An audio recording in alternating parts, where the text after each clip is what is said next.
This one's for you.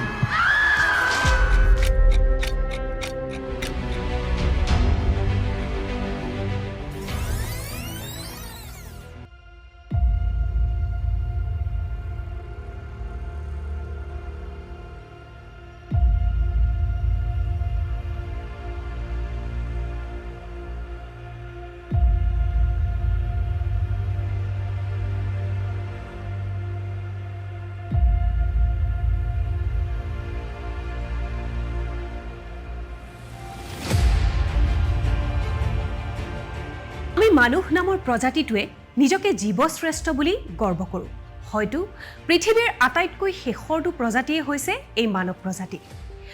আদিম যুগৰে পৰাই কিন্তু এই মানৱ প্ৰজাতি বন্যপ্ৰাণীৰ ওপৰত নিৰ্ভৰশীল আদিম যুগত মানুহে ফলমূল সংগ্ৰহ কৰি শিকাৰ কৰি জীৱন নিৰ্বাহ কৰিছিল পৰৱৰ্তী সময়ত কৃষি কাৰ্যৰ ওপৰত নিৰ্ভৰশীল হোৱাৰ পাছতো বন্যপ্ৰাণীৰ ওপৰতেই নিৰ্ভৰশীল হৈ আছিল আদিম সভ্যতাত বন্যপ্ৰাণীকেই আগস্থান দিয়া হৈছিল যুগ যুগ ধৰি মানুহৰ জীৱন কলাৰ সৈতে জড়িত হৈ আছে বন্যপ্ৰাণী কিন্তু মানুহৰ কিছু কু আচৰণৰ বাবে বহু বন্যপ্ৰাণী এতিয়া বিলুপ্তিৰ পথত আৰু তাৰ প্ৰভাৱ ইতিমধ্যে গোটেই বিশ্বতে পৰা পৰিলক্ষিত হৈছে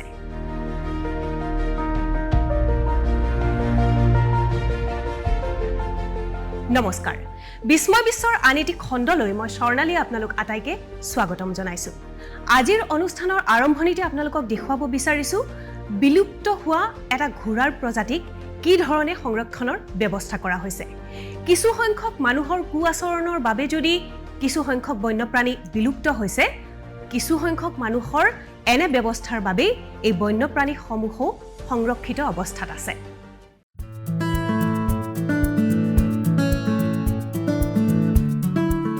বালিচহীয়া বাদামী ৰঙৰ ঘোঁৰাবোৰ এসময়ত মধ্য এছিয়াত চৰি ফুৰিছিল এই ঘোঁৰাবোৰ এতিয়া বিলুপ্ত প্ৰায়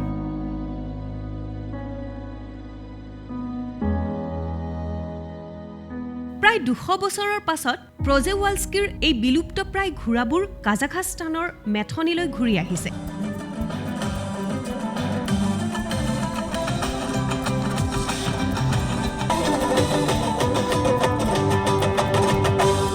যিটো বিশ্বৰ শেষৰ বদৰীয়া ঘোঁৰাবোৰক পুনৰ মূল বাসস্থানলৈ অনাৰ অভিলাষী আঁচনিৰ অংশস্বৰূপ 19 শতিকাৰ শেষৰ ফালে ইহঁতক আৱিষ্কাৰ কৰা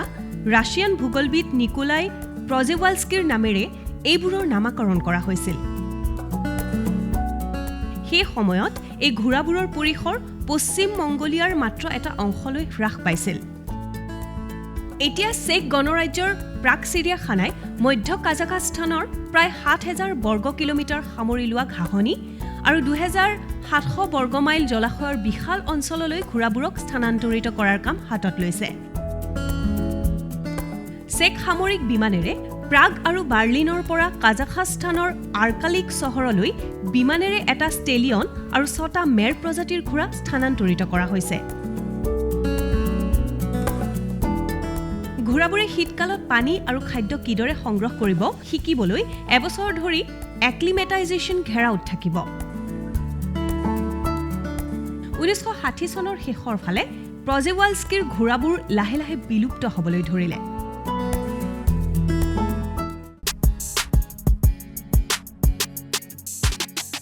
এগৰাকী আমেৰিকান গায়ক গীতিকাৰ তথা নৃত্যশিল্পী পপ অফ কিং হিচাপে যি খ্যাত পপ সংগীতৰ সম্ৰাট হিচাপে সকলো বিশ্বতে তেখেত জনাজাত 20 শতিকাৰ আটাইতকৈ প্ৰভাৱশালী সাংস্কৃতিক ব্যক্তিত্ব 4 দশকৰো অধিক সময় তেখেতৰ নৃত্য গীত সংগীতেৰে বিশ্ব সংস্কৃতিক অনবদ্য অৱদান আগবঢ়াই আহিছে পৰৱৰ্তী প্ৰতিবেদনত চাওক সেই ব্যক্তিত্বৰ সবিশেষ pop king Michael Jackson This one's for you. শেহতীয়াকৈ মাইকেল জ্যাকসনৰ 15 বছৰীয়া স্মৃতি দিৱস উদযাপন কৰিলে সমগ্ৰ বিশ্বৰ মাইকেল জ্যাকসনৰ অনুৰাগীসকলে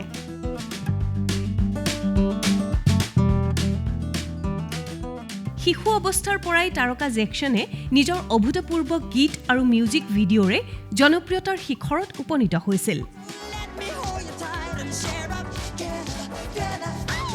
কিন্তু সময়ে সময়ে এই পপ ছিংগাৰজন বিতৰ্কৰ সন্মুখীন হৈছিল 2009 চনৰ 25 জুনত মৃত্যু হোৱা জেকসনৰ পৰিয়ালে কয় যে তেওঁলোকে জেকসনক এজন উদাৰ ব্যক্তি হিচাপে মনত ৰাখিছে যিয়ে বহু লোকৰ বিপদৰ সময়ত সহায়ৰ হাত আগবঢ়াইছিল চেৰিটিক লাখ লাখ টকা দিছিল আৰু তেওঁৰ সংগীতৰ জৰিয়তে মানুহক একত্ৰিত কৰিছিল থ্ৰিলাৰ আৰু বিলি জিনকে ধৰি বহু হিট গীতৰ বাবে কিং অফ পপ নামেৰে জনাজাত জেকসনৰ মঞ্চৰ উপস্থিতি আৰু উদ্ভাৱনীমূলক নৃত্যক বিশ্বৰ বিভিন্ন প্ৰান্তৰ অনুৰাগীয়ে অনুকৰণ কৰিছিল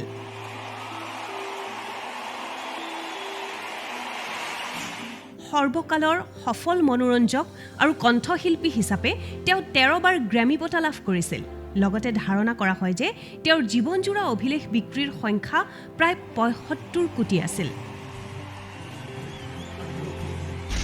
কিন্তু জেকসনৰ উচ্চ স্বৰৰ কণ্ঠ আৰু অসংখ্য প্লাষ্টিক সাৰ্জাৰী আৰু বহু বিতৰ্কৰ বাবেও সদায় চৰ্চাত আছিল 1958 চনৰ 29 আগষ্টত ইণ্ডিয়ানাৰ গেৰীত জন্ম হৈছিল জেকসনৰ 9টা সন্তানৰ ভিতৰত জেকসন আছিল সপ্তম 1972 চনত জেকসনে তেওঁৰ প্ৰথম একক এলবাম নিৰ্মাণ কৰে আৰু 1982 চনত থ্ৰিলাৰ মুকলি কৰে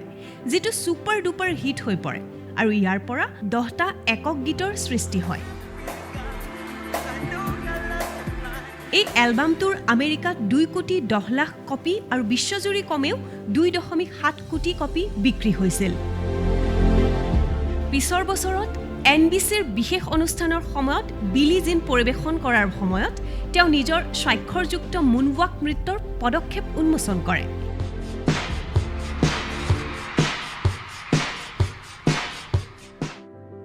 (1994 চনত জেকসনে এলভিছ প্ৰেছলিৰ একমাত্ৰ সন্তান লিজা মেৰিক বিয়া কৰায় যদিও 1996 চনত বিবাহ বিচ্ছেদ হয় একে বছৰতে জেকসনে ডেবি ৰক বিয়া কৰায় আৰু দুটা সন্তান জন্ম দিয়ে তাৰ পাছত 1999 চনত বিচ্ছেদ হয় 15 বছৰীয়া স্মৃতি দিৱসত কসোভোৰ এগৰাকী শিল্পী এলকেণ্ড পজেগুৱে 80 পৰা 100 গ্ৰাম শস্য আৰু বীজ সংগ্ৰহ কৰি জেকসনৰ প্ৰতিকৃতি নিৰ্মাণ কৰি প্ৰয়াত কিং অফ পপ জেকসনক শ্ৰদ্ধাঞ্জলি জ্ঞাপন কৰে তেওঁ কয় যে তেওঁ সদায় মোৰ বাবে অনুপ্ৰেৰণা এই বৰ্ষপুটিৰ বাবে মোজাইক তৈয়াৰ কৰাটো মোৰ বাবে এক সন্মানৰ কথা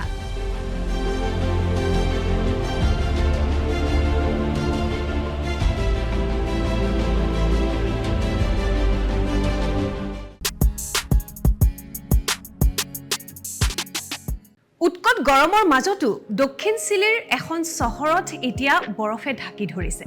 বৰফৰ চাদৰে ঢাকি ধৰিছে সমগ্ৰ চহৰখন আপোনালোকৰ মনত নিশ্চয় প্ৰশ্ন হৈছে এয়া সম্ভৱ নে আপোনাৰ প্ৰশ্নৰ উত্তৰ পাব আমাৰ পৰৱৰ্তী প্ৰতিবেদনত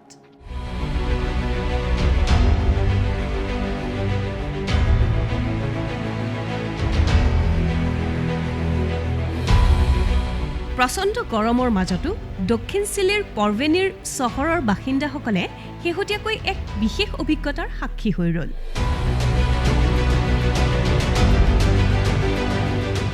স্থানীয় বাসিন্দাই জনোৱা মতে এটা দশক পাছত এনে পৰিস্থিতি দেখা গৈছে cañerías que están destrozadas en muchas familias que es a 0 grados drone ফুটেজৰ জৰিয়তে আবদ্ধ কৰা দৃশ্যত দেখা গৈছে যে মেগালানেছ আৰু চিলিৰ এণ্টাৰ্কটিক অঞ্চলত অৱস্থিত চহৰখন কেবা মিটাৰো বিস্তৃত এলেকা বৰফেৰে আবৃত হৈ আছে ইয়াৰ উত্তৰত কৰ্তৃপক্ষই ৰাজপথত পানীৰ টেংক দি বাসিন্দাসকলক কিছু সকাহ দিছে সাধাৰণতে শীতকালত এনে পৰিৱেশ দেখা যায় যদিও এই বছৰ চিলিৰ বতৰ বিজ্ঞান সংস্থাই জনোৱা মতে পুণ্টা এৰিনাছত 1964 চনৰ পিছত এনেদৰে জুন মাহত সৰ্বনিম্ন উষ্ণতা দেখা গৈছে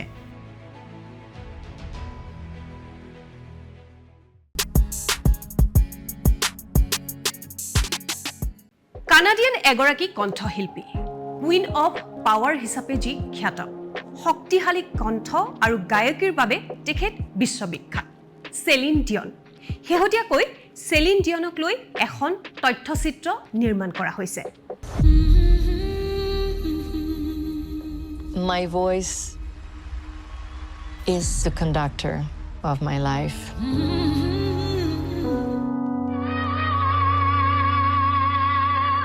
Is the sound man okay? When your voice brings you joy,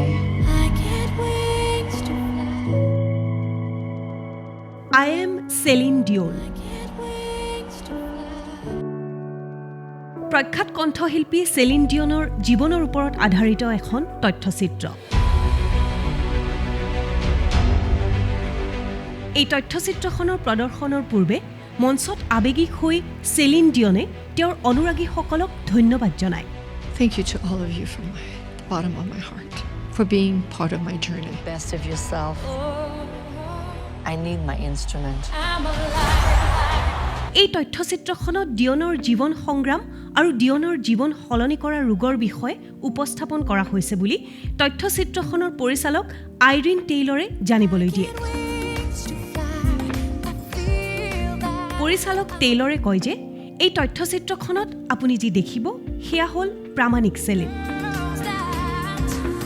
আৰু তাৰ বাবে যথেষ্ট সাহস লাগে।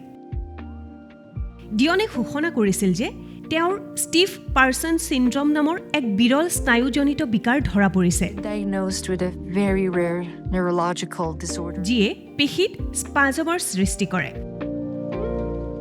সেই সময়ত এই ৰোগৰ বাবে তেওঁৰ কৌৰেজ ৱৰ্ল্ড টুৰৰ বহুকেইখন শ্ব' পিছুৱাই দিবলগীয়া হৈছিল। তথ্যচিত্ৰখন প্ৰদৰ্শনৰ পূৰ্বে ডিয়নে কয় যে এই ছবিখনৰ মূল উদ্দেশ্য হ'ল সজাগতা বৃদ্ধি, কাৰণ তেওঁ সদায় সকলোৰে বাবে এখন মুকলি কিতাপ হৈ আহিছে। The purpose of doing a documentary with ইমান বছৰ ধৰি মই বুজিবলৈ চেষ্টা কৰি আছিলোঁ মোৰ লগত কি হৈছে, কথাবোৰৰ পৰা আঁতৰি থাকিবলৈ চেষ্টা কৰি আছিলোঁ, কিন্তু সময়ৰ লগে লগে বুজিলোঁ আইৰিনৰ সৈতে এই তথ্যচিত্ৰখন নিৰ্মাণ কৰাৰ প্ৰক্ৰিয়া আৰম্ভ why হ'ল। am I here? ইয়াৰ উদ্দেশ্য এটাই, সজাগতা। It's the awareness that I've always been an open book. I feel you, that is how I know you. এলিছ টুলি হলৰ ভিতৰৰ মঞ্চত ডিয়নে দৰ্শকৰ সৈতে কথা পাতিছিল, অনুৰাগীক ধন্যবাদ জনাই আৱেগিক হৈ পৰিছিল। For being part of my journey. মোৰ যাত্ৰাৰ অংশ হোৱাৰ বাবে আপোনালোক সকলোকে অন্তৰৰ পৰা ধন্যবাদ। এই চিনেমাখন আপোনালোকৰ প্ৰত্যেকলৈ মোৰ প্ৰেম পত্ৰ। To each of you, আশা কৰিছোঁ অতি সোনকালে আপোনালোক সকলোকে I আকৌ লগ পাম। hope to see you all again very, very soon. ভিৰৰ মাজত হাত জোকাৰি ষ্টেণ্ডিং অভেশ্যনৰ মাজেৰে ডিয়নে মঞ্চ এৰিলে।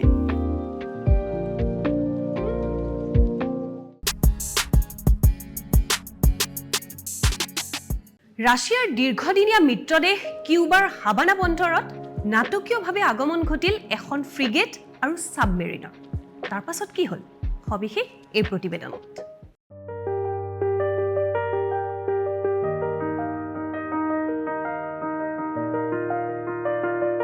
শেহতীয়াকৈ হাভানা বন্দৰত ৰাছিয়াৰ নৌসেনাৰ এখন ফ্ৰিগেট আৰু পাৰমাণৱিক চালিত ছাবমেৰিন চাবলৈ শ শ লোক একগোট হোৱা দেখিবলৈ পোৱা গ'ল। বন্দৰৰ প্ৰৱেশদ্বাৰত থকা 400 বছৰীয়া মৰো দুৰ্গৰ কাষেৰে পাৰ হৈ যোৱাৰ সময়ত জাহাজ দুখনক আদৰণি জনাবলৈ শাৰী পাতি ৰৈছিল কিউবাবাসীৰ লগতে কৌতূহলী দৰ্শক, মাছমৰীয়া আৰু আৰক্ষীৰ লোকসকল। স্বচ্ছ আকাশৰ তলত মেলেকন সাগৰৰ পাৰৰ বুলেভাৰ্ডত আহি ৰৈছিল জাহাজ দুখন। ৰাছিয়াৰ দীৰ্ঘদিনীয়া মিত্ৰদেশ কিউবাই বন্দৰত কামানৰ গুলীৰে জাহাজখনৰ আগমনক চেলুট দিছিল। আনহাতে ৰাছিয়াৰ কূটনীতিবিদসকলে নিজৰ গৃহদেশৰ পৰা সৰু সৰু পতাকা জোকাৰিছিল আৰু জাহাজসমূহে বন্দৰৰ ঐতিহাসিক দুৰ্গসমূহ পাৰ হৈ যোৱাৰ সময়ত চেলফি লৈছিল। তীখাৰ দৰে ধূসৰ ৰঙৰ এডমিৰেল গৰ্স্কোভ ফ্ৰিগেটখন আৰু ডুব যোৱা পাৰমাণৱিক চালিত ছাবমেৰিন কাজানৰ লগত আছিল এখন টাগবোট আৰু ইন্ধনযুক্ত জাহাজ। বহুলোকে এয়া ৰাছিয়াৰ শক্তি প্ৰদৰ্শনৰ অন্যতম কৌশল বুলিও ক'ব বিচাৰে। বহু সমস্যাৰে যুঁজি অহা কিউবাবাসীক ৰাছিয়াই মাৰ্চ মাহত 90,000 মেট্ৰিক টন ৰাছিয়ান তেল যোগান ধৰিছিল আৰু আন্তঃগাঁথনি নৱীকৰণযোগ্য শক্তি আৰু পৰ্যটনলৈকে হাভানাক সহায় কৰাৰ প্ৰতিশ্ৰুতিও দিছে শেহতীয়াকৈ হাভানা বন্দৰত ৰাছিয়াৰ জাহাজখনৰ এনে নাটকীয় আগমন দেখি বহু কিউবান লোকে মিশ্ৰিত অনুভৱ ব্যক্ত কৰে কোনোৱে কয় ইমান ওচৰত ইমান সংখ্যক জাহাজ মই কেতিয়াও দেখা নাই এজন কিউবান হিচাপে মই নিজকে নিৰাপদ অনুভৱ কৰিছোঁ মই সন্তুষ্ট অনুভৱ কৰিছোঁ আমাৰ দেশসমূহৰ মাজত এক অতি সুন্দৰ সম্পৰ্ক গঢ়ি তোলাত আত্মবিশ্বাসী ৰাছিয়াৰ নৌসেনাৰ জাহাজসমূহ 17 জুনলৈকে হাভানাত থকাৰ সম্ভাৱনা আছে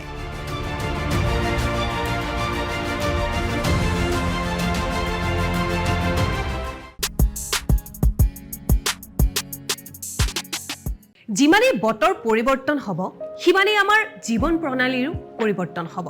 আমি আমাৰ চৌপাশৰ পৰিৱেশৰ কথা চিন্তা নকৰিলে সেই পৰিৱেশেই আমাৰ পৰিপন্থী হ'ব বিশ্বৰ সৰ্ববৃহৎ জলাশয়ৰ পৰা এইবাৰ এটি খবৰ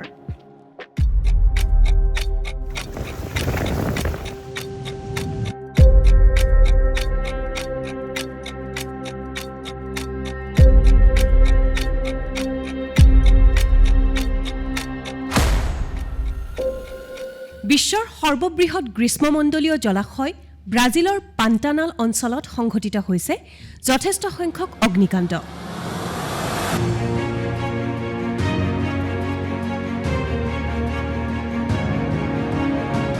বিশেষজ্ঞসকলৰ মতে জলবায়ু পৰিৱৰ্তন আৰু মানুহৰ কিছুমান কাৰ্যকলাপৰ বাবে এনে ঘটনা সংঘটিত হৈছে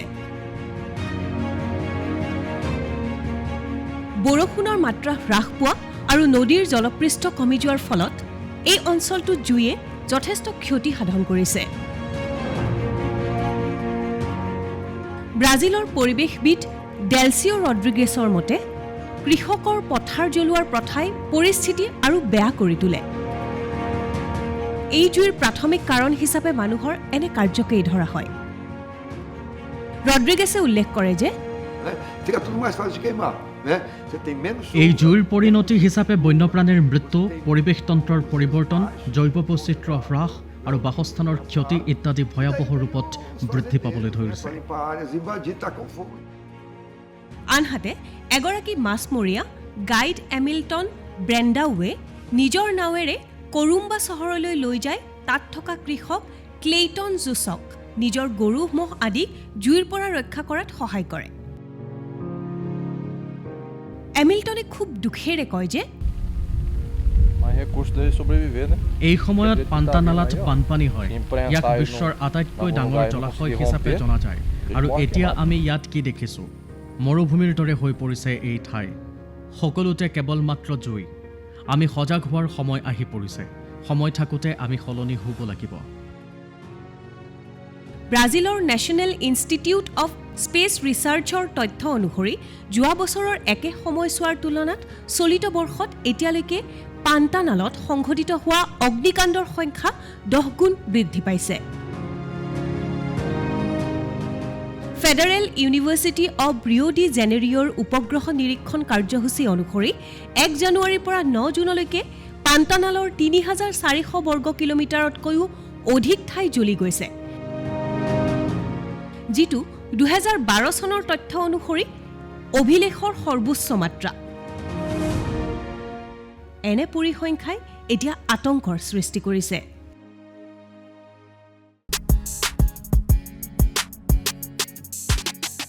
এহেজাৰ পুৰণি এখন প্ৰতিযোগিতা চীনৰ হংকঙত প্ৰতি বছৰে আয়োজন কৰা হয় এই প্ৰতিযোগিতাখনৰ আপোনালোকৰ বাবে আগবঢ়াইছো সবিশেষ এই প্ৰতিবেদনত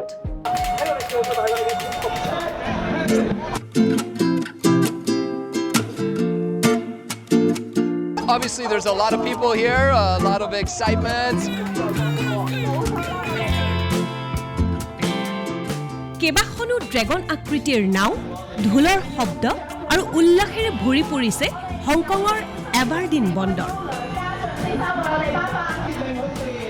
নিজৰ ড্ৰেগন আকৃতিৰ নাৱেৰে শ পেডেলাৰে মুঠ 29খন প্ৰতিযোগিতাত অংশগ্ৰহণ কৰে এই খেলখনক চহৰৰ আটাইতকৈ বৃহৎ উৎসৱ হিচাপে চিহ্নিত কৰা হয় একে সময়তে সমগ্ৰ হংকঙৰ বিভিন্ন জিলাত প্ৰতিযোগিতাও অনুষ্ঠিত হয় 1000 বছৰতকৈ অধিক পূৰ্বে চীনৰ দক্ষিণ লিংনান অঞ্চলত ড্ৰেগন নাও প্ৰতিযোগিতা প্ৰথমবাৰৰ বাবে অনুষ্ঠিত হৈছিল যদিও আধুনিক সংস্কৰণটোৱে প্ৰায় 40 বছৰ আগতে চীনৰ বিশেষ প্ৰশাসনিক অঞ্চল হংকঙতো হিপাইছিল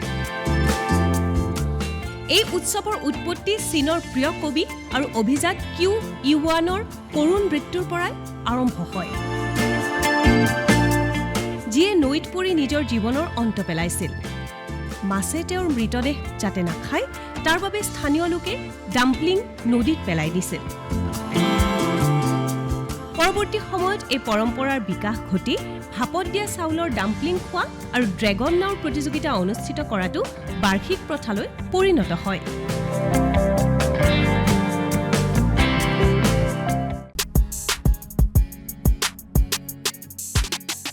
বিশ্বৰ অন্যতম ক্ৰীড়া মহোৎসৱ অলিম্পিকক আদৰিবলৈ এতিয়া প্ৰস্তুত হৈছে সমগ্ৰ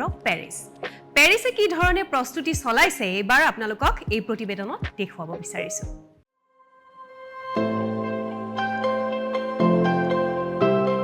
অলিম্পিক 2024ৰ গ্ৰীষ্মকালীন গেমছ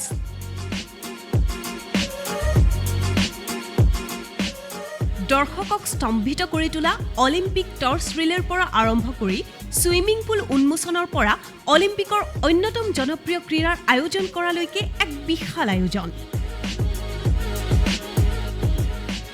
ফ্ৰান্সৰ পৰা এই টৰ্চ ৰিলেৰ আৰম্ভণি হয় আৰু আন আন ৰাজ্যসমূহ ভ্ৰমণ কৰি ফ্ৰেন্স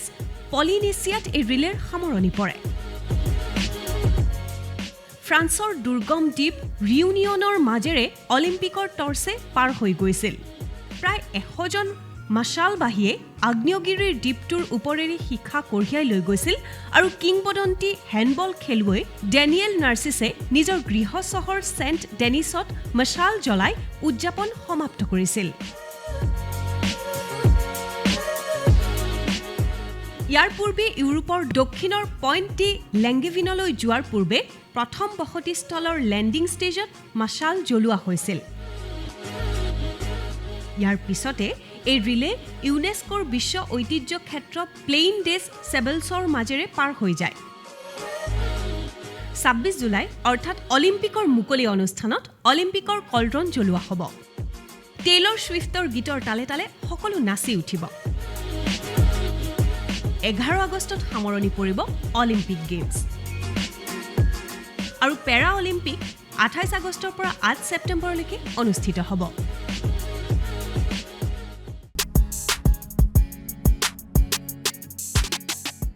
বিস্ময় বিশ্ব অনুষ্ঠানটিত আগবঢ়োৱা প্ৰতিবেদনসমূহ চাই আপোনালোকে নিশ্চয় ভাল পালে আমাৰ এই প্ৰচেষ্টা অব্যাহত থাকিব আপোনালোকৰ বাবে বিস্ময় বিশ্ব অনুষ্ঠানটিৰ খণ্ডসমূহত এনে ধৰণৰ প্ৰতিবেদন লৈ অহাৰ প্ৰচেষ্টা